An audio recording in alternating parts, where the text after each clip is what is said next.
Itinanggi ni dating presidential spokesperson Harry Roque na nanghihimasok siya sa kaso ni dating Pangulong Rodrigo Duterte sa International Criminal Court. Narito ang report ni Marian Enriquez. So nagtataka lang ako bakit ngayon parang akong sinisisi. Yan ang sagot ni dating presidential spokesperson Harry Roque kasunod ng banat ng abogado ni dating Pangulong Rodrigo Duterte sa ICC case na si Attorney Nicholas Kaufman. Sa isang written interview, sinabi ni Kaufman na nakikialam lang si Roque sa kaso. Inakusahan pa siyang nagtangkang idemanda ang Dutch government para raw palabasin si Duterte sa kulungan.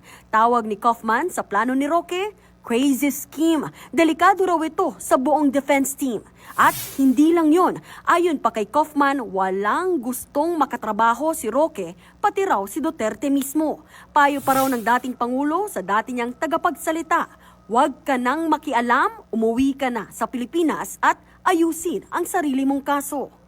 Naharap si Roque sa kasong qualified human trafficking kaugnay ng issue sa Pogo. Ayon sa DOJ, denied ang asylum application ni Roque sa Netherlands. Pero giit ni Roque, wala siyang masamang intensyon. Na hindi naman siguro crazy kung yung mga may tunay na malasakit si Tatay Digong. Inamin din ni Roque na gusto niyang mapasama sa legal team ni Duterte pero hindi natuloy dahil sa personal na issue. Hindi ko naman pinagpilitan ng sarili ko. No?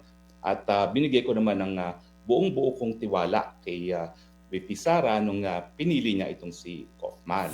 Giit pa ng dating spokesperson, wala siyang ibang gusto kundi ang makauwi ng Pilipinas si Duterte. Hanggang sa huli, sasamahan ko po siya. At dahil sinugal ko na po ang lahat, kung talagang ang lalabas dito ay natalo ako sa sugal, so be it.